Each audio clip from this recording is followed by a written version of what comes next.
After trading away Matt Ryan, it's clear that the Falcons are in a complete rebuild mode.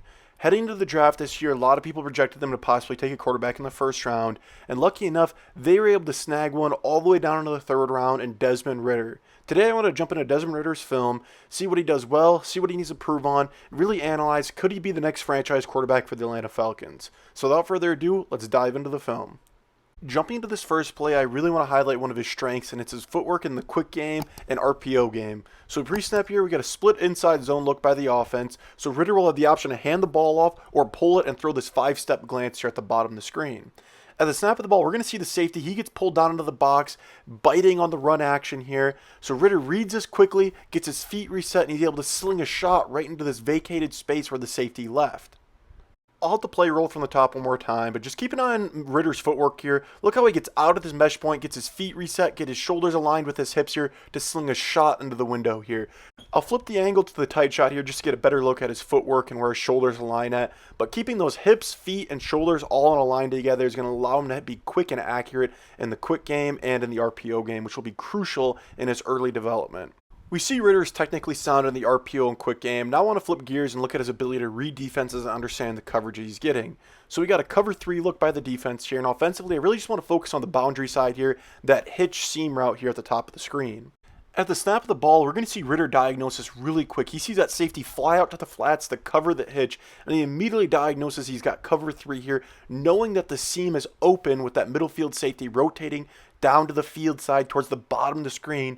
Now we have this tight window shot. Ridder diagnoses it perfectly here and fits a shot in this window. This is part of Ridder's game where I think he excels at the most. He's had the most amount of playing time out of any of the rookies in this class, and it shows up week in and week out. He quickly diagnoses what coverage he's getting, and it allows him to throw with anticipation, throwing his receivers open, fitting these tight window shots in, and I genuinely believe going into this first year, his rookie year, he might be the smartest rookie quarterback that might take snaps this year.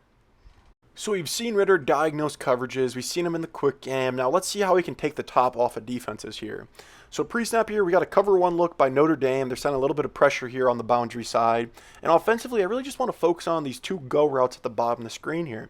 At the snap of the ball, we're going to see Ridder, he's going to look towards the middle of the field here. And this is to draw that middle field safety over back towards the field side here, pulling him away from getting back over the top of this go route.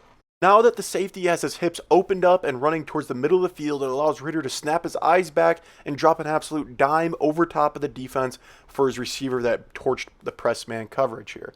I'll have to play roll from the start one more time, but just keep an eye on Ridder's eyes here. Look how he's looking down towards the middle of the field, drawing that safety to drift away from that go route, which allows this room to open up over the top for his receiver, who does a great job beating the press man coverage.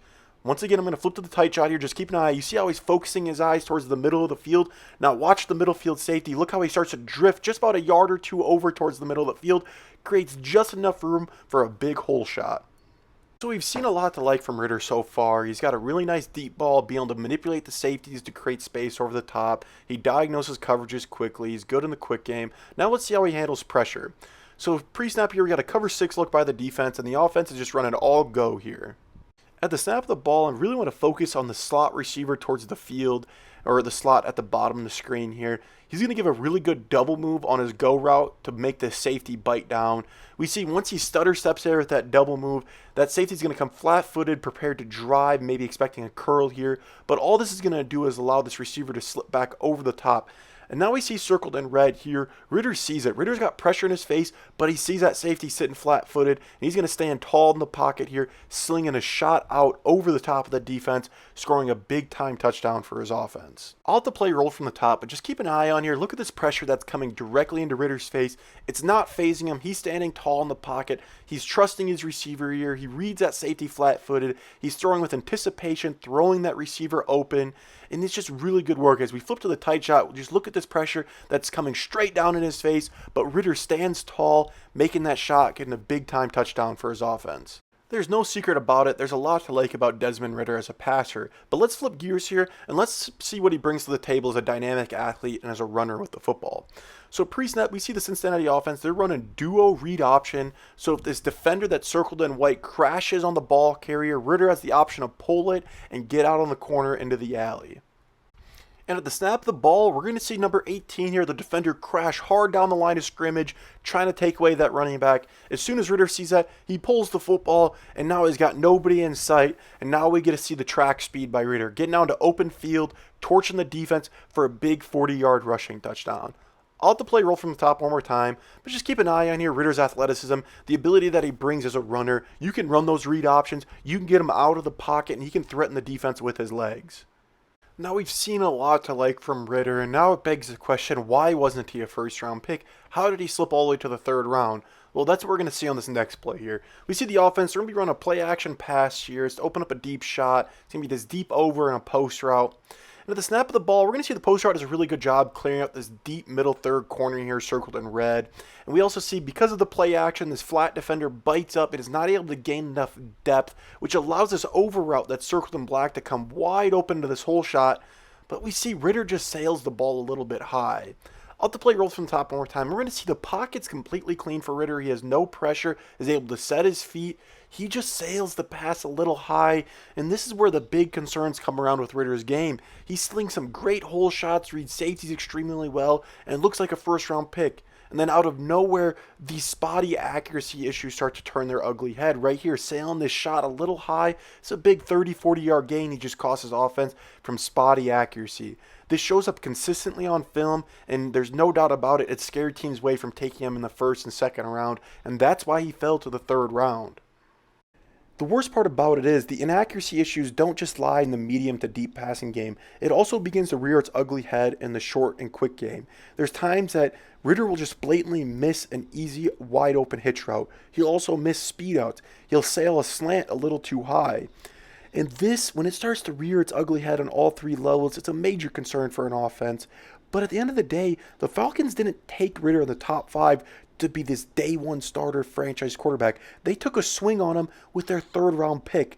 And for that, the concerns around Ridder, I am not too worried about, because getting him in the third round was an absolute steal. I personally had him graded out as a late first, early second round pick. And now he's stepping into an offense where he's not going to be forced to start day one. He's not going to be regarded as high as a first round pick. So the pressure will not be on him day one. He's able to sit, be able to learn behind another mobile quarterback in Marcus Mariota, get comfortable with a really good tight end in Kyle Pitts, a big target in Drake London who's young, where they can grow together and build chemistry together. On top of that, we already saw on film today, Desmond Ridder is insanely smart. He's able to diagnose defensive coverages pre-snap or shortly after the snap, where he's able to throw with anticipation. He's also able to use his eyes to manipulate defenders to create spacing for his wide receiver. He's also the dynamic athlete in the run game. You're able to dial up zone reads, read options with him, whatever it might be. He can do QB keepers, whatever it is. It just adds another element to your run game. Really, the big thing that he has to be harping on all through training camp and through his rookie year is becoming more consistent as a thrower. Getting that accuracy honed back in and be consistent with his accuracy. Once that gets honed in, he has the potential to be that franchise quarterback. We saw it today. He's no doubt one of the smartest rookie quarterbacks in this class. He has all of the foundation to be a franchise quarterback. Now it's just time to build the consistency. And the best part about it is he has time, because Marcus Mariota is there to lead the way, lead the charge year one, and he can sit behind and learn behind a quarterback that they both share a very similar play style with each other. And when Ridder's ready to step into that offense, he's coming in with two very friendly targets and a big 6'5" Drake London and a phenomenal up-and-coming tight end in Kyle Pitts.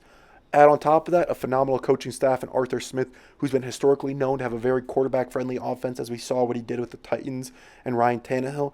I think Ridder has the foundation with Atlanta to possibly be their next franchise quarterback. But like I said, it all comes down to his consistency. But that's my thoughts on the situation. Let me know your guys' thoughts on the prospect Desmond Ridder. Is he going to be the next franchise quarterback, or is he just going to be the next backup quarterback for the Atlanta Falcons? Let me know your thoughts down below. I love hearing from you guys. I'll catch you guys in the next one. Peace.